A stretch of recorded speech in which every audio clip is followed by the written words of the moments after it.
Hindi napigilan ni Senador Ronald Bato de la Rosa ang kanyang pagkadismaya sa naging treto ng mga awtoridad sa dating Pangulong Rodrigo Duterte matapos itong arestuhin noong ika-11 ng Marso alinsunod sa utos ng International Criminal Court, ICC. Hindi ko kinukwestiyon ang batas, pero ang paraan ng pagtrato ay isang uri ng pagpapakita ng labis na kapangyarihan. Hindi natin kailanman dapat kalimutan na ang tunay na lakas ng isang lider ay nasa kababang loob at respeto sa kapwa kahit pa sa mga dating pinuno. Senador Ronald Bato, sa kanyang naging pahayag, direkta niyang tinukoy si Police Criminal Investigation and Detection Group, CIDG, Director Major General Nicolas Torre, na nanguna sa pagproseso ng kontrobersyal na arrest warrant.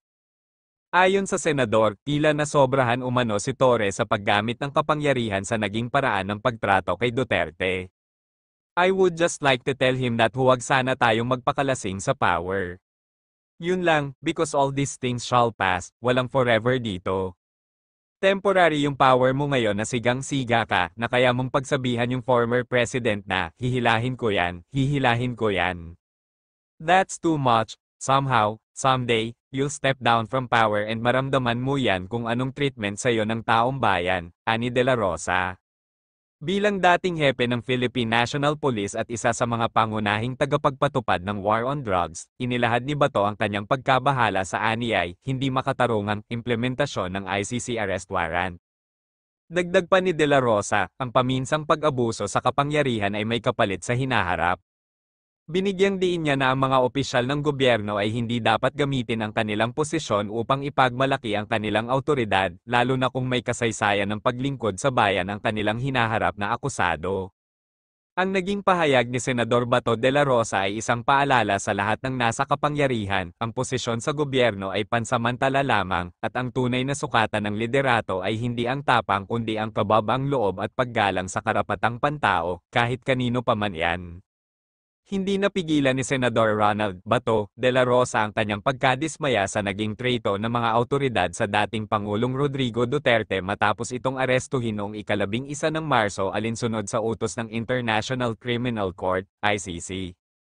Hindi ko kinukwestiyon ang batas, pero ang paraan ng pagtrato ay isang uri ng pagpapakita ng labis na kapangyarihan. Hindi natin kailanman dapat kalimutan na ang tunay na lakas ng isang lider ay nasa kababang loob at respeto sa kapwa kahit pa sa mga dating pinuno. Senador Ronald Bato, sa kanyang naging pahayag, direkta niyang tinukoy si Police Criminal Investigation and Detection Group, CIDG, Director Major General Nicolas Torre, na nanguna sa pagproseso ng kontrobersyal na arrest warrant. Ayon sa senador, tila nasobrahan umano si Torre sa paggamit ng kapangyarihan sa naging paraan ng pagtrato kay Duterte. I would just like to tell him that huwag sana tayong magpakalasing sa power. Yun lang, because all these things shall pass, walang forever dito.